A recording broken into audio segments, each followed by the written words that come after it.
Seri kedua Bukek Xiansu. Suling Emas. Audiobook, novel silat.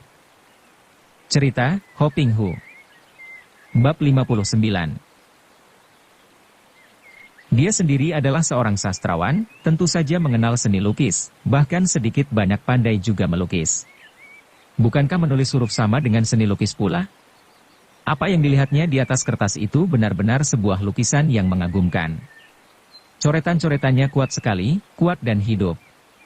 Gambar itu melukiskan 4 ekor serigala sedang berkelahi mengeroyok seekor harimau. Biarpun lukisan itu hanya hitam putih, namun hidup sekali.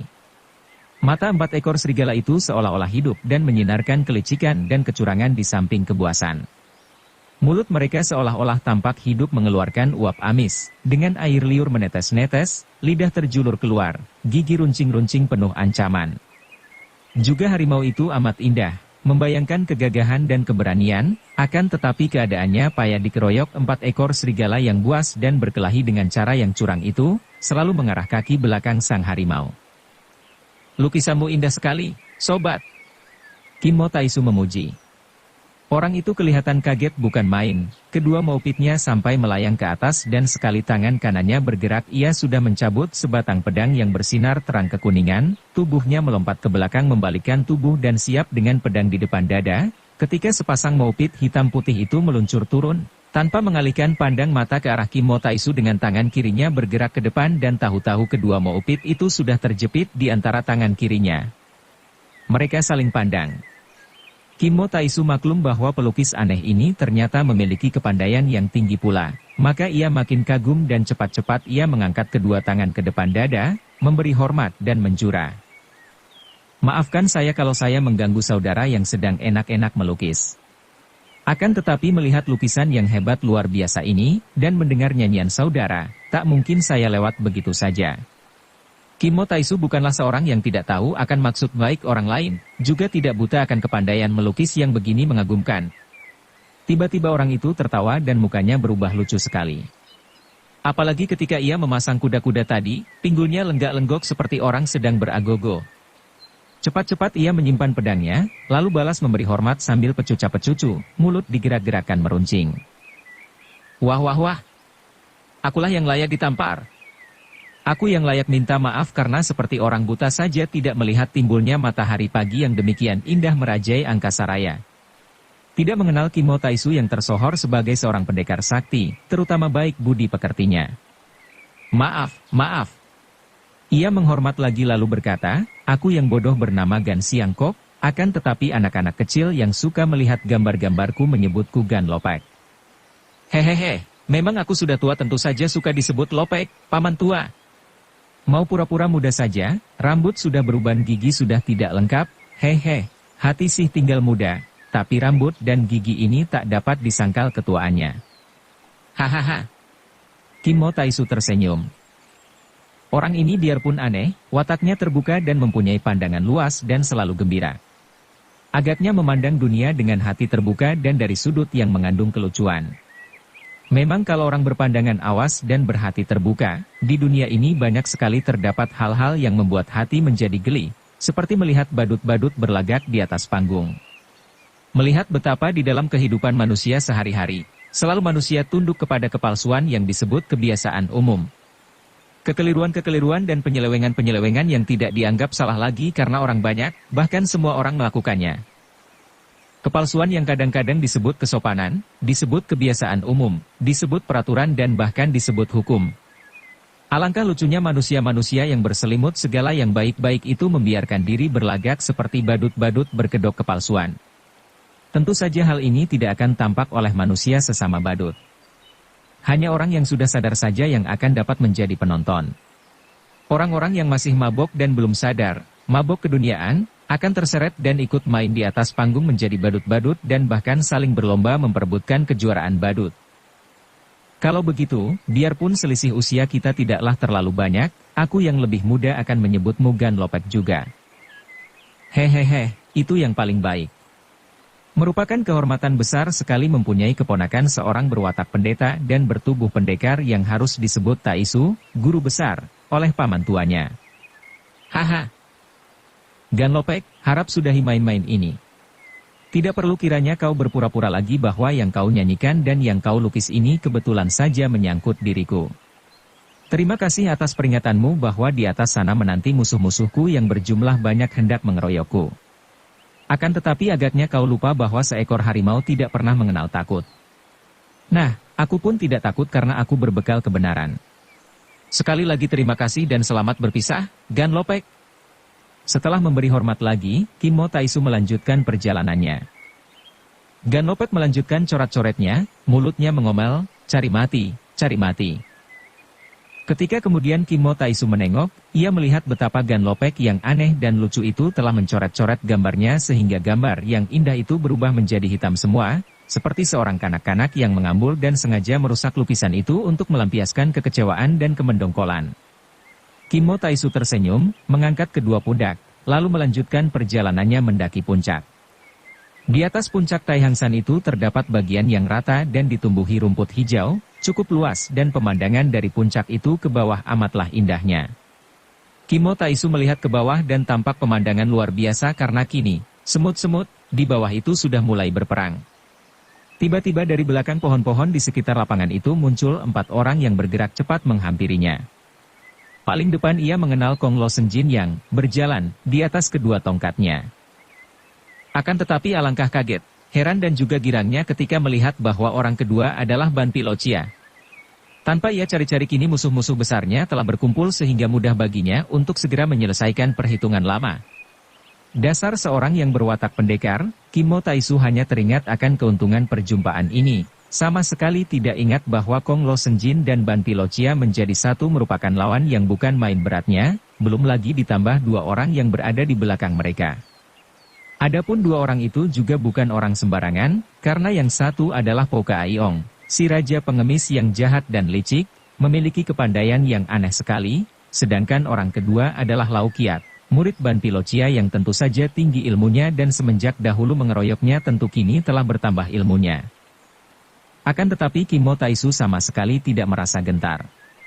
Memang harus ia akui bahwa bersatunya Kong Lo Senjin dengan Ban Pilocia merupakan hal yang tidak ia sangka-sangka dan memang kedua orang itu ditambah Pouka Aiong dan Lau Kiat merupakan lawan yang berat sekali, jauh lebih berat ketika ia dikeroyok oleh Ban Pilocia, Pouka Aiong, dan Matai Kun dahulu. Namun selama belasan tahun ini pun ilmunya sendiri sudah mendapat kemajuan pesat. Dahulu ia terhitung masih muda, dan kini ia sudah dapat mematangkan ilmu kepandaiannya, sedangkan 2 orang lawannya yang paling pandai, Ban Pilocia dan Kong Lo Senjin, sudah terlalu tua sekarang dan karenanya tentu berkurang tenaganya. Siapa duga Sinjiu Chow Pak Ong yang dahulu terkenal sebagai seorang patriot sejati, seorang pembela tanah air dan negara sampai mengorbankan kedua kakinya, kini menyeberang kepada musuh dan tidak malu dalam usia tua merubah diri menjadi seorang pengkhianat yang serendah-rendahnya karena bersekutu dengan orang hitam. Kim Mo Taisu menegur karena memang hatinya merasa tertusuk dan marah bukan main menyaksikan paman mendiang istrinya itu bersekutu dengan Ban Pilocia. Berlaku curang, menggunakan orang Hui Tupang membunuh keponakannya sendiri dan melemparkan fitnah kepada orang lain adalah biasa, akan tetapi mengkhianati negara adalah kejahatan yang rendah, yang akan mendatangkan noda yang tak terhapuskan selama 7 keturunan. Marahlah Kong Lo Senjin mendengar ini. Marah luar biasa sehingga mukanya menjadi pucat, alisnya berdiri dan rambutnya yang sudah awut-awutan itu seketika seperti menjadi kaku. Ia melangkah lebar dengan tongkatnya mendekati Kim Mo Taisu dan memaki dengan bentakan keras. Tutup mulutmu. Kuiseng, kau anak kecil tahu apa tentang perjuangan? Ketika kau belum terlahir aku sudah berjuang membela negara. Sekarang kau berani memberi kuliah tentang perjuangan kepadaku? Keparat? Kim Mo Taisu tersenyum mengejek, justru karena kau sudah terlalu tua maka engkau menjadi pikun. Sudah layak kalau orang dinilai dari perbuatannya paling akhir. 1000 perbuatan baik akan terhapus oleh sebuah perbuatan buruk. 1000 perbuatan buruk dapat saja dicuci oleh sebuah perbuatan baik terakhir. Kong Lo Senjin, kau sudah tua, mendekati saat kematian, mengapa tidak menyiapkan bekal yang baik malah menumpuk dosa dan kecemaran? Mengapa tidak mencari jalan terang malah tersesat dalam kegelapan? Mengapa seorang patriot berubah menjadi pengkhianat? Setan neraka! Kong Lo Senjin semakin marah. Aku sudah mengorbankan seluruh keluargaku untuk negara, bahkan mengorbankan kedua kakiku. Aku memang menyuruh bunuh istrimu untuk membangkitkan semangatmu agar kau mengikuti jejakku. Kau yang baru berkorban istri saja sudah ribut dan hendak membalasku. Jangan kira aku takut. Kini kau menuduhku yang bukan-bukan. Kau anak kecil tahu apa? Semenjak kerajaan Tang runtuh, selama setengah abad rakyat kita ditindas oleh raja-raja lalim. Mula-mula mereka baik, akan tetapi akhirnya sama saja. Keadaan begini harus diakhiri dan bangsa Hitan yang jaya sajalah yang akan dapat membantu merubah keadaan. Dengan bantuan bangsa Hitan, aku akan mendirikan kembali kerajaan Tang yang megah. Kau, Kimo Taisu, kalau kau mau membantu kami, aku dan sahabat-sahabatku ini akan melupakan segala urusan di antara kita yang sudah lewat, dan mari kita bangun kembali kerajaan Tang dengan bantuan sahabat-sahabat Hitan. Kelak kau akan menjadi raja muda, karena kau masih terhitung mantu keponakanku. Kimo Taisu memandang dengan mata terbelalak, kemudian bertanya, suaranya perlahan dan lirih, dan kau menjadi kaisarnya. Siapa lagi? Akulah raja muda kerajaan Tang yang terakhir, jawab Kong Lo Senjin sambil membusungkan dada. Celaka, pikir Kimo Taisu. Kakek ini sudah menjadi gila. Menjadi kaisar kerajaan Tang yang dibangun dengan bantuan bangsa Hitan. Sama saja dengan memasukkan barisan serigala ke dalam rumah. Apakah kalau seandainya bangsa Hitan berhasil, mereka mau menyerahkan kekuasaan kepada Kong Lo Senjin? Kepada seorang kakek lumpuh? Membayangkan betapa kerajaan dikuasai oleh seorang kaisar lumpuh, Kimo Taisu menjadi geli hatinya dan tak tertahankan lagi ia tertawa tergelak. Hahaha. Kong Lo Senjin, kiranya engkau sudah menjadi gila. Tak usah kau melamunkan yang bukan-bukan karena sekarang juga kau harus menebus kematian isteriku dengan nyawamu. Adapun teman-temanmu ini, terutama sekali Ban Pilocia, juga takkan lepas dari tanganku karena dia harus menebus kematian adik isteriku. Kong Lo Senjin, tahukah engkau bahwa adik kembar Ginlin yang bernama Hu Kim Lin tewas karena kekejian dan kebiadaban manusia Hitan ini? Tutup mulut. Urusan pribadi tidak penting, yang penting urusan negara. Kong Lo Senjin sudah menjadi marah sekali dan menerjang Kimo Taisu dengan kedua tongkatnya yang bergerak-gerak bergantian secara dahsyat. Tentu saja kakek yang berubah wataknya ini tidak peduli betapa keponakannya mati karena Ban Pilocia, karena dia sendiri pun tega menyuruh membunuh keponakannya, istri Kimo Taisu, hanya untuk kepentingan cita-citanya. Kimo Taisu yang kini sudah siap untuk bertanding, cepat mengelak dengan lompatan tinggi ke kanan. Ketika kakinya kembali menyentuh bumi, tangan kanannya sudah memegang sebatang pedang, tangan kirinya memegang sebuah kipas. Memang semenjak ia mengambil keputusan untuk mencari musuh-musuh besarnya yang terdiri dari orang-orang sakti, dan mengingat akan pengalamannya ketika ia dikeroyok tanpa memegang senjata. Kimo Taisu sudah mempersiapkan diri dengan sepasang senjatanya yang lengkap yaitu pedang dan kipas. Begitu lawannya mendesak maju, sekaligus Kimo Taisu menggerakkan pedang dan kipas. Pedangnya mainkan Patsian Kiam Hoat dan kipasnya mainkan Lohai San Hoat yang merupakan pasangan luar biasa dan hebat. Betapapun saktinya Kong Lo Senjin menghadapi serbuan sepasang senjata aneh yang mengeluarkan angin pukulan dahsyat ini, kakek itu terhuyung ke belakang. Akan tetapi pada saat itu, Ban Pilocia sudah menerjang maju dengan cambuk hitamnya sambil tertawa, hahaha, Kimo Taisu, sekali ini kau takkan dapat lolos dari cambukku. Betapa kaget hati kakek hitan raksasa ini ketika ujung cambuknya menyambar dan dekat dengan tubuh lawan, ujung cambuk itu terpental kembali seakan-akan ada tenaga luar biasa yang menolaknya. Kiranya kebutan kipas di tangan kiri Kimo Taisu telah berhasil mendorong kembali ujung cambuk itu. Dari gerakan ini saja dapat dibayangkan betapa hebat tenaga sinkang Kimo Taisu dan diam-diam Ban Pilocia merasa khawatir. Ia maklum bahwa selama belasan tahun ini, Kimo Taisu telah mendapat kemajuan pesat sekali dan dalam hal tenaga dalam saja ia sudah tidak dapat menandingi lawannya. Biarpun begitu, kakek raksasa ini tidak takut, apalagi pada saat itu, Po Kaiong dan Lau Kiat sudah menyerbu maju untuk membantu. Yang hebat dan tak tersangka-sangka oleh Kimo Taisu adalah Po Kaiong. Begitu Raja Pengemis ini bergerak menggunakan sebatang tongkat pengemis, terdengar angin menderu dan serangannya berbahaya sekali. Kiranya Raja Pengemis yang sebaya dengannya itu, juga telah memperoleh kemajuan hebat. Hanya Lau Kiat murid Ban Pilocia sajalah yang merupakan lawan paling lemah di antara empat orang ini. Namun pengeroyokan mereka cukup berbahaya dan membuat Kimo Taisu harus mengerahkan seluruh tenaga dan mengeluarkan semua kepandaiannya. Pertandingan berlangsung dengan amat hebatnya. Betapapun dia dikurung dan tidak diberi kesempatan oleh 4 orang pengeroyoknya, namun Kim Mo Taisu kadang-kadang menggunakan kesempatan untuk mengerling ke bawah puncak, untuk melihat kalau-kalau ia dibutuhkan oleh Panglima Bala Tentara Sung. Di bawah puncak juga terjadi perang hebat antara pasukan-pasukan Hitan melawan bala tentara Sung. Terjadilah penyembelihan manusia besar-besaran oleh kedua pihak. Penyembelihan dan pembunuhan kejam tanpa sebab-sebab pribadi, hanya untuk memenuhi kehendak beberapa gelintir manusia yang ingin melihat cita-citanya terlaksana. Bunuh-membunuh, yang kalah roboh dan harus mati, yang menang tertawa dan hidup. Seolah-olah yang menang lupa bahwasannya mereka pun hanya menang untuk sementara saja. Menang untuk waktu yang tidak lama, karena maut tentu akan datang menjemput nyawa mereka untuk menyusul nyawa mereka yang kalah. Pedang dan golok yang memang haus darah, menusuk membacok mencincang hancur tubuh lawan yang kalah, senang hati menyiksa yang kalah. Seolah-olah mereka ini lupa bahwasanya sebelum maut kelak mencabut nyawa mereka, akan tiba masanya mereka mengalami suka dan derita sebelum mati, mungkin jauh lebih mengerikan dan lebih sengsara daripada penderitaan mereka yang dicincang dalam perang. Lupa bahwa siksaan dalam bentuk penyakit sebelum mati kadang kala amat mengerikan dan sengsara. Dalam mengejar hasrat dan nafsu, manusia lupa bahwa tidak ada yang menang atau kalah dalam kehidupan manusia. Yang menang mutlak dan abadi hanya Tuhan. Karena itu, bahagialah mereka yang mengabdikan diri sebagai hamba Tuhan, sebagai prajurit Tuhan yang bersenjatakan kasih, yang hanya mengharapkan damai dan tentram di dunia, tidak ada perang, tidak ada bunuh-membunuh, tidak ada benci, tidak ada dendam. Yang ada hanya kasih sayang sesama hidup, bergembira melihat orang lain bersenang, prihatin dan mengulurkan tangan menolong melihat orang lain bersusah. Kalau hidup antar manusia sudah seperti itu, hidup antar negara tentu menjadi demikian pula. Tidak ada bentrok politik, tiada perang agama, tiada perbedaan di antara bangsa, penuh kasih, penuh toleransi. Amboi, alangkah nikmat hidup di dunia dalam keadaan seperti itu. Kim Mo Taisu benar-benar seorang pendekar sakti.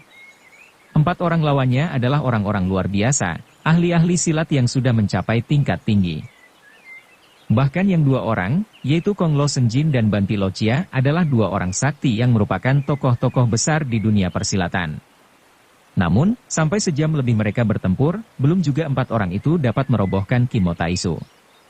Betapapun juga, harus diakui bahwa keadaan Kim Mo Taisu amat berbahaya. Selain 4 orang itu lihai juga mereka, terutama Ban Pilocia dan Kong Lo Senjin, bertanding penuh semangat dan kebulatan tekad. Agaknya 2 orang kakek itu maklum bahwa kali ini harus ada keputusan terakhir, mempertaruhkan nyawa untuk menang atau kalah. Hidup atau mati. Karena kenekatan inilah maka Kim Mo Taisu mulai terdesak. Ia belum mampu melukai seorang di antara 4 orang pengeroyoknya yang dapat bekerja sama amat baik dan rapi, saling melindungi dan saling menjaga. Agaknya Laukiat mulai hilang sabar.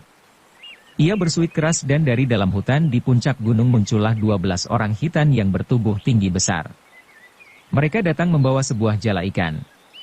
Aneh sekali mengapa sebuah jala ikan dibawa oleh 12 orang. Sebetulnya jala itu bukan sembarang jala, melainkan sebuah alat untuk menangkap orang sakti. Jala ini terbuat daripada bahan yang kuat sekali, tidak putus oleh sabetan senjata tajam, dan di sebelah dalamnya terdapat banyak kaitan-kaitan berbentuk pancing sehingga sekali seorang tertutup jala, betapapun saktinya, akan sukar baginya untuk lolos karena makin keras ia bergerak memberontak akan makin banyak pula kaitan-kaitan kecil berbentuk pancing menancap di tubuhnya. "Bantu kami tangkap dia," seru Laukiat dalam bahasa Hitan. Akan tetapi selagi 12 orang itu mempersiapkan jala dan mengatur kedudukan mereka yang dipersulit oleh adanya pertandingan yang sedemikian cepat gerakannya, tiba-tiba berkelebat sesosok bayangan. Begitu tiba di situ, bayangan itu tertawa-tawa dan menyerang 12 orang tinggi besar itu secara kalang kabut. Dari sudut matanya Kim Mo Taisu melihat bahwa yang datang menyerang 12 orang penebar jala itu bukan lain adalah Gan Lopek si pelukis tadi. Benar saja dugaan Kim Mo Taisu ketika bertemu dengan kakek pelukis ini tadi. Tidak hanya pandai melukis dan melawak, Gan Lopek ini ternyata lihai pula ilmu silatnya. Setidaknya terlalu lihai untuk 12 orang tinggi besar yang hanya pandai bermain dengan jala itu. Mereka itu adalah orang-orang hitan yang biasa menjala ikan, biasa pula mereka menangkap anjing laut dengan jala. Tentang ilmu silat, mereka hanya tahu sedikit-sedikit, walaupun bertenaga besar. Karena penyerbuan Ganlopek ini tak tersangka-sangka, 12 orang itu tidak sempat mempergunakan jala mereka, maka mereka mencabut golok besar dan menerjang kakek yang tertawa-tawa itu. Kiranya Ganlopek hanya melayani mereka dengan sepasang maupitnya. Pedangnya masih tergantung di pinggang, sama sekali tidak ia pergunakan. Akan tetapi sepasang maupitnya hebat. Ketika tubuhnya berkelebatan dengan pinggul megal-megol seperti orang menari agogo, kedua tangannya bergerak cepat, terdengar teriakan-teriakan marah. Sebentar saja 6 orang tinggi besar sudah tidak bisa berkelahi lagi karena mereka menggunakan kedua tangan mereka yang menjadi gelap karena dicoret-coret oleh sepasang maupit sehingga muka mereka itu coreng-oreng dengan warna hitam dan putih sedangkan mata mereka penuh tinta. Kemudian mereka roboh seorang demi seorang tertotok gagang maupit. Sayang Ganlopek orangnya suka bergurau. Kalau saja ia cepat-cepat merobohkan 12 orang itu tanpa bergurau seperti itu, agaknya ia masih akan sempat membantu Kimo Taisu yang terdesak hebat. Ketika Ganlopek sedang enak-enaknya membabati roboh 12 orang tinggi besar itu seperti orang membabat rumput saja, tiba-tiba ia merasa angin menyambar hebat dan dahsyat dari belakangnya, didahului suara Kimo Taisu, "Ganlopek, awas!" Ganlopek terkejut, cepat menggerakkan kedua tangan ke belakang, menangkis dengan sepasang maupitnya. Akan tetapi terdengar suara keras, sepasang maupitnya patah dan pundak kanannya kena hantam ujung cambuk di tangan Ban Pilocia yang telah menyerang Ganlopek ketika melihat Ganlopek merobohkan 12 orang tukang jala. Aduh! Ganlopek roboh terguling dan terus ia menggulingkan tubuhnya untuk menghindari serangan susulan. Sambil bergulingan Ganlopek muntahkan darah segar, tanda bahwa hantaman pada pundaknya tadi telah mengakibatkan luka berat di sebelah dalam tubuhnya. Akan tetapi cambuk hitam itu bagaikan tangan maut terus mengejarnya untuk memberi pukulan maut terakhir. Melihat keadaan ini, Kimo Taisu berseru keras, pedangnya bergerak menjadi sinar panjang ke depan, membuat para pengeroyoknya kaget dan mundur. Kesempatan ini ia pergunakan untuk menggerakkan tubuhnya, meloncat dan melayang ke arah Ban Pilocia sambil mengirim tusukan dengan pedang ke arah punggung kakek raksasa itu. Ban Pilocia tengah mendesak Ganlopek yang bergulingan. Mendengar angin serangan dari belakang, raksasa hitam itu cepat membalikkan tubuh sambil mengayun Lui Kongpian, yaitu cambuk hitamnya yang ampuh itu. Kimo Taisu sudah menduga akan hal ini, cepat menggerakkan kipasnya ketika kakinya sudah turun di atas tanah sambil mengerahkan sinkang, mencipta tenaga melekat. Begitu bertemu kipas, cambuk Lui Kongpian itu tak dapat terlepas dari kipas dan pada saat itu pedang Kimo Taisu datang menusuk dada. Ban Pilocia cepat mengerahkan tenaga Hexichiang di tangan kirinya, menghantam ke arah lambung Kimo Taisu tanpa mempedulikan tusukan pedang. Dalam keadaan berbahaya itu, kakek raksasa ini agaknya ingin mengadu nyawa, mengajak mati bersama. Namun Kimo Taisu tidak sudi menerima ajakan ini, pedangnya yang menusuk otomatis bergerak membabat ke bawah. Cerak! Buntunglah lengan kiri Ban Pilocia sebatas bawah siku. Darah menyemprot akan tetapi sedikit pun tidak terdengar keluhan Ban Pilocia, bahkan kakek itu tertawa bergelak dan cambuknya yang kini sudah terlepas, menyambar pula. Kimo Taisu melihat sambaran cambuk ditambah serangan dari belakang tentu dari seorang di antara para pengeroyok, cepat merebahkan diri ke bawah, bergulingan dan melihat kesempatan baik. Ia meloncat ke atas dan mengerjakan pedangnya yang tak dapat dielakkan lagi oleh Ban Pilocia yang sudah terhuyung-huyung. Pedang menancap di perutnya yang gendut. Kimo Taisu menyontek pedang ke atas lalu meloncat sambil mencabut pedang. Ban Pilocia makin keras tertawa bergelak, akan tetapi kini ia tertawa sambil memandang ususnya yang keluar dari lubang besar di perut, dipegangnya usus itu dengan kedua tangannya. Akan tetapi ia terhuyung lalu roboh berkelojotan. Hasil menewaskan seorang musuh besar ini bukan didapat dengan mudah begitu saja oleh Kimo Taisu. Tanpa pencurahan tenaga dan perhatian yang menyeluruh dalam serangan ini, tidak mungkin ia akan mampu merobohkan seorang sakti seperti Ban Pilocia. Dan karena pencurahan perhatian yang menyeluruh inilah, maka Kimo Taisu menebus dengan pengorbanan dirinya. Ketika Kimo Taisu bergulingan ke bawah tadi, dari belakang telah menyambar serangan hebat yang datang dari pukulan tongkat Pouka Aiong. Dengan gerakan berguling ia berhasil menghindarkan ancaman tongkat Pouka Aiong, bahkan berhasil menusuk dan menewaskan Ban Pilocia. Namun selagi ia menusuk dan menyontekkan pedangnya ke atas lalu dicabut dan siap meloncat mundur, tiba-tiba datang pukulan yang hebat dari arah kiri sedangkan dari arah kanannya menyambar tongkat Pou Kayong. Dari belakang juga ia ditusuk oleh tongkat di tangan Lau Kiat, murid Ban Pilocia yang marah sekali melihat suhunya tewas. Pada saat itu, Kim Mo Taisu baru saja meloncat, kedudukan kedua kakinya masih belum menginjak tanah dengan kuat. Terpaksa ia menggerakkan tubuh miring sehingga ia dapat menangkis tongkat Lau Kiat dengan pedang dan menyampok tongkat Pou Kayong dengan kipas. Maksudnya hendak melanjutkan tangkisan pedangnya itu terus ke kanan membabat pukulan yang anginnya dahsyat dan membuntungkan lengan Kong Lo Senjin. Namun terlambat. Kiranya Kong Lo Senjin tidak memukul ke arah yang tadi, melainkan mengirim pukulan jarak jauh ke arah punggung. Kim Mo Taisu yang sedang menangkis dua tongkat itu tak sempat lagi mengelak. Punggungnya terkena pukulan jarak jauh dan ia terguling. Sebagai seorang ahli silat yang tinggi ilmunya, pukulan jarak jauh itu hanya mampu membuat ia terguling saja. Cepat ia terus menggelinding sambil menggerakkan pedang dan kipasnya menjaga diri. Akan tetapi ketika ia meloncat berdiri, tubuhnya terhuyung-huyung dan ia merasa punggungnya sakit dan kaku. Inilah hebatnya Kong Lo Senjin dan ini pula yang menyebabkan ia dahulu dijuluki Sinjiu, kepalan sakti. Kakek ini memiliki ilmu pukulan tangan kosong yang ampuh. Orang-orang yang kepandaiannya rendah, sekali terkena sambaran angin pukulannya akan roboh dan tewas seketika. Kim Mo Taisu memang kuat dan bukanlah seorang lawan berilmu rendah. Akan tetapi tadi ia sedang menangkis dan ternyata kakek lumpuh itu telah mengirim pukulan tepat pada saat ia menangkis dan dengan tepat pula memilih bagian yang pada saat itu kosong. Tadi Kim Mo Taisu menangkis dengan pengerahan tenaga sinkang karena maklum bahwa kedua tongkat itu digerakkan oleh dua lawan yang lihai.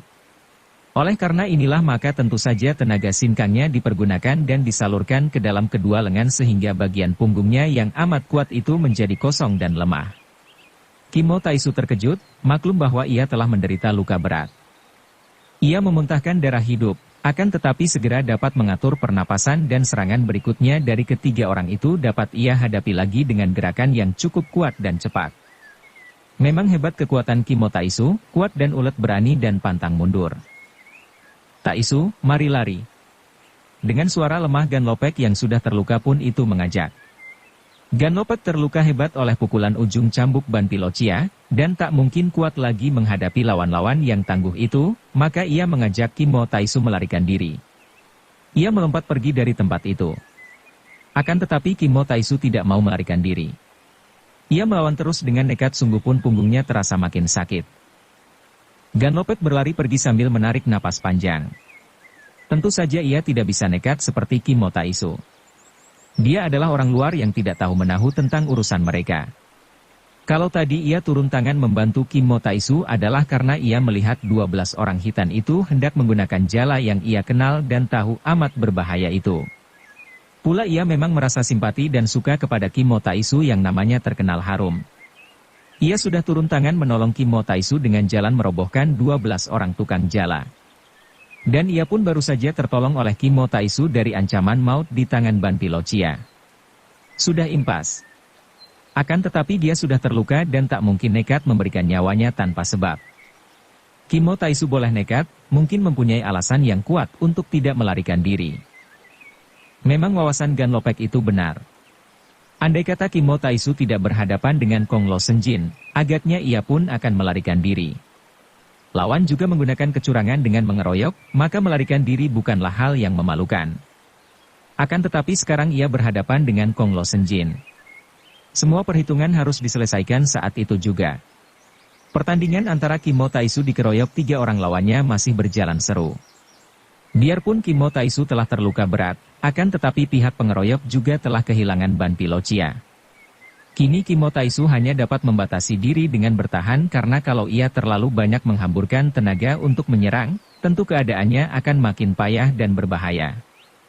Pada saat lawan menyerang saja ia mengandalkan kegesitannya mengelak sambil balas menyerang dan dengan cara ini ia dapat menghemat tenaganya. Ia sudah bertekad bahwa biarpun akhirnya ia kalah dan tewas, ia harus dapat merobohkan Kong Lo Senjin lebih dahulu. Pada saat yang amat berbahaya bagi Kim Mo Taisu itu, tiba-tiba muncullah Bu Song dan sepasukan tentara. Melihat suhunya dikeroyok dan keadaannya payah, Bu Song mengeluarkan suara melengking tinggi dan mendahului pasukan itu meloncat ke depan. Munculnya Busong mengagetkan 3 orang yang mengeroyok. Kim Mo Taisu seorang diri saja sudah cukup berat dan sukar dirobohkan, apalagi datang bala bantuan belasan orang banyaknya. Mereka terdiri dari orang-orang yang licik dan curang, maka begitu melihat pihak mereka terancam, tanpa dikomando lagi mereka lalu melompat pergi dan Luo Qiat yang pergi lebih dulu menyambar jenazah gurunya. Busong cepat menghampiri suhunya yang berdiri terhuyung-huyung. "Suhu," tegurnya penuh khawatir. Kim Mo Taisu menggeleng kepala. "Tidak apa-apa. Dari mana kau? Mengapa ke sini?" "Tecu baru saja datang dari kota raja mendengar akan keberangkatan Suhu bersama barisan. Tecu menyusul dan hendak membantu. Di lereng gunung barisan kita telah berhasil memukul mundur musuh dan kini sedang mengadakan pengejaran." Han Chiangkun yang melihat Suhu belum juga kembali, menyuruh Tecu menyusul ke sini dengan pasukan pengawal. "Apakah Suhu terluka?" Biarpun mukanya pucat dan punggungnya nyeri, Kim Mo Taisu masih sanggup melakukan perjalanan cepat bersama muridnya, mendahului pasukan turun dari puncak. Akan tetapi begitu tiba di perkemahan, pendekar ini kembali muntahkan darah segar dan roboh pingsan. Busong menyambar tubuh Suhunya, memondongnya ke dalam perkemahan dan membaringkannya, lalu merawatnya. Setelah siuman Kim Mo Taisu berkata, "Kong Lo Senjin hebat sekali pukulannya. Akan tetapi tidak cukup hebat untuk merenggut nyawaku. Busong, kau cepat ceritakan pengalamanmu. Berhasilkah?" Setelah bertanya demikian, Kim Mo Taisu lalu duduk bersila dan mengatur napas. Busong yang maklum bahwa Suhunya perlu mengasuh dan memulihkan kesehatannya, segera menuturkan pengalamannya di Pek Choatu dan perjumpaannya dengan Butek Lojin. Perjalanannya berhasil baik dan merupakan berita menyenangkan, maka ia berani bercerita kepada Suhunya. Benar saja, biarpun matanya dipejamkan, wajah Kim Mo Taisu berseri-seri mendengar penuturan muridnya. Ia masih mengatur napasnya, panjang-panjang, menarik napas sehingga dadanya mekar dan perutnya mengempis, ditahannya lama-lama baru dikeluarkan seenaknya. Begitu terus-menerus. Kemudian ia membuka kedua matanya, memandang muridnya. "Keluarkan suling itu," katanya lirih. Dengan hati bangga dan girang dapat menyenangkan hati Suhunya, Busong mengeluarkan suling emas dari balik jubahnya, menyerahkan suling itu kepada Suhunya. Tetapi Kim Mo Taisu tidak memegang suling itu, hanya memandang dan berkata, "Memang betul ini suling emas, hadiah Buke Xiansu kepada sastrawan Ciubun. Apakah sudah kau pelajari cara meniupnya untuk mengiringi sajak dalam kitab?" "Sudah, Suhu." "Coba kau mainkan suling itu dalam gerakan Patsian Kiam Hoat." Busong melangkah mundur, lalu menggerakkan suling melakukan jurus-jurus Patsian Kiam Hoat. Baru 3 jurus Suhunya sudah berkata, "Cukup. Kau sungguh bernasib baik sekali, muridku. Sekarang aku tidak khawatir lagi. Dengan bantuan Butek Lojin, kau sudah melampaui gurumu." "Ah, mana bisa begitu, Suhu?" Murid yang bodoh, Kim Mo Taisu tertawa dan bertanya memotong kata-kata muridnya, "Coba ceritakan bagaimana keadaan perang ketika kau tiba di sini." Ternyata ketika Busong tiba di medan perang yang terjadi di sekitar pegunungan Taihangsan, pasukan-pasukan Sung berhasil menguasai keadaan dan memberi hajaran kepada pasukan-pasukan Hitan yang jumlahnya jauh kalah banyak. Girang hati Busong melihat keadaan ini dan di sepanjang jalan, sambil bertanya-tanya kepada para prajurit tentang Suhunya, Kim Mo Taisu, ia membuka jalan darah dan merobohkan setiap musuh yang hendak menghalangi jalannya. Akhirnya ia tiba di perkemahan besar itu dan pada saat itu, sedang terjadi penyerbuan hebat di perkemahan. Keadaan kacau balau dan perang terjadi dengan hebatnya. Keadaan para panglima terancam karena pihak musuh muncul seorang yang luar biasa sekali. Orang itu pakaiannya serba hitam, mukanya tertutup kedok tengkorak mengerikan, senjatanya sebuah sabit dan sepak terjangnya pun menyeramkan. Gerakannya cepat dan tenaganya mujizat sehingga setiap orang prajurit yang berani menentangnya tentu roboh dengan tubuh terpotong menjadi 2. Akan tetapi, para prajurit pengawal itu adalah prajurit-prajurit pilihan yang tidak takut mati. Bersambung ke bab 60. Dukung kami dengan subscribe, follow, like, komen dan share. Terima kasih.